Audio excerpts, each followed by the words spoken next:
Prueba de bondad de ajuste de chi cuadrado de Kolmogg-Seymour. Prueba de ajuste de chi cuadrado. En primer lugar, hay que comprobar nuestras hipótesis. Hipótesis nula o hipótesis cero. Los datos siguen una distribución normal con una media de 886,6 metros cúbicos sobre segundo y una desviación estándar de 206,8 metros cúbicos sobre segundo. Hipótesis alterna. La apuesta a la hipótesis nula o la hipótesis cero. Para nuestra prueba de ajuste de chi cuadrado, nosotros haremos un cálculo de estadístico de prueba. Obtendremos nuestra tabla de frecuencia. En primer lugar, debemos calcular las clases de nuestros datos. Para eso, utilizaremos la fórmula de Sturgeon. K es igual a 1 más 3.322 logaritmo 10. N va a ser el número de datos que obtenemos. Con esta fórmula obtenemos un resultado de 5,75415. Este valor no puede ser una clase, entonces lo aproximamos al valor entero más cercano, 6. Entonces nuestro número de clases serán 6. A continuación, anotaremos los datos de caudales. Para poder obtener los datos de caudales, nosotros los vamos a sacar del histograma.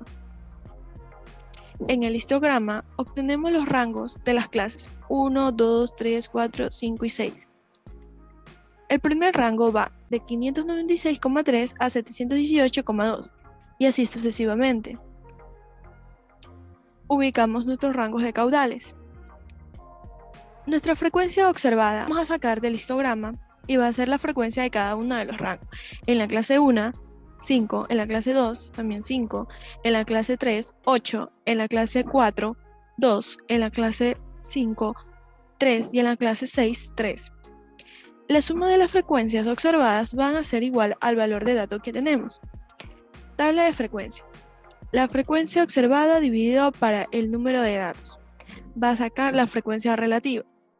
Entonces obtendremos 5 dividido para 26, que es el número de datos, así sucesivamente. 5, que es nuestro segundo dato de frecuencia observada en nuestra clase 2, dividido por el número de datos 26. 8 dividido para 26, 0,31. 2 dividido para 26, 0,08. 3 dividido para 26, 0,12. La suma de los datos de la frecuencia relativa deberán darnos el valor 1, o sea el 100%. La acumulación de la frecuencia relativa. La frecuencia acumulada es la suma consecutiva de los valores de la frecuencia relativa. El primer valor, 0,19, 0,19 sumada a 0,19 da igual a 0,38. 0,38 sumada a 0,31 da 0,69. 0,69 sumada a 0,08 da 0,7. 0,77 sumado a 0,12 va a dar 0,88. 0,88 sumado a 0,12 va a dar igual a 1. Nuestro valor de Z. Nuestro valor de Z es fácilmente calculado a través de la fórmula de nuestro dato menos nuestro promedio dividido para nuestra división estándar de los límites inferiores y los límites superiores del caudal. En la primera clase o en el primer rango, nosotros vamos a elegir siempre el rango superior, debido a que este nos permite incorporar todos los datos anteriores a este límite. Por lo tanto, va a ser el límite superior menos el promedio dividido para la desviación estándar, y así sucesivamente. El límite inferior de la segunda clase es 718,8, entonces va a ser 718,2 menos el promedio 886,58 dividido para la desviación estándar 202,75.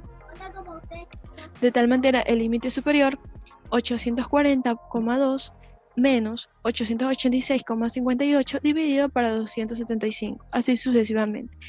En la clase 6 o en el último rango, nosotros utilizaremos el límite inferior. Entonces, nosotros obtendremos 1206 menos el valor promedio, 886,58 dividido para 202,75. Probabilidad observada. La probabilidad observada será calculada a través de la fórmula thisnormstar.n, donde colocaremos entre el argumento el valor de z y la validación. Eso haremos con el límite inferior y el límite superior de cada uno de los rangos.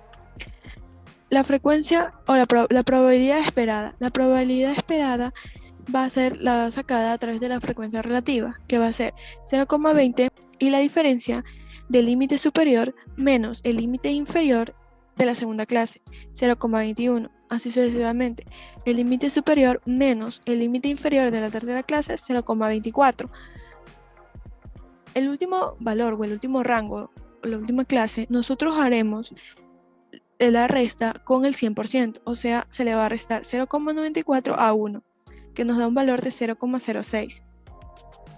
El estadístico de prueba. El estadístico de prueba será calculado a través de esta fórmula, donde n representa el número de datos, fs a la probabilidad observada y p a la probabilidad esperada.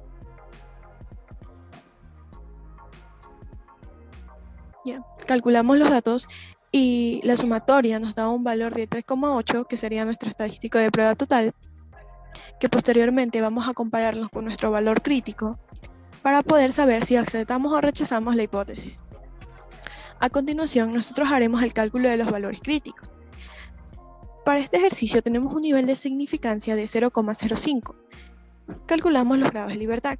Los grados de libertad van a estar en función de B, grados de libertad, va a ser igual al número de clases menos las variables en la hipótesis menos 1. Nosotros sabemos a través de la fórmula de Sturcker que el número de clases era 6 y que las variables de la hipótesis son la media y la división estándar. Si revisamos la hipótesis nos dice que los datos, para que sigan una distribución estándar, deben estar con una media de 886,6 y una desviación estándar de 206,8. A continuación aplicamos la fórmula y nos salen grados de libertad 3. Eso lo buscamos en la tabla, en la cual la parte del lado izquierdo, la parte vertical, los grados de libertad, y en la parte horizontal, los niveles de significancia, que serían 3 y 0,05 o el 5%. El cruce o la intersección de ambos nos dará el valor crítico. Obtenemos un valor crítico de 7,81. Ese valor crítico lo comparamos con el estadístico de prueba, que es 3,8. El estadístico de prueba no supera al valor crítico. Por lo tanto, no tenemos suficientes pruebas para poder rechazar la hipótesis. Entonces, aceptamos la hipótesis nula con una significancia del 5%.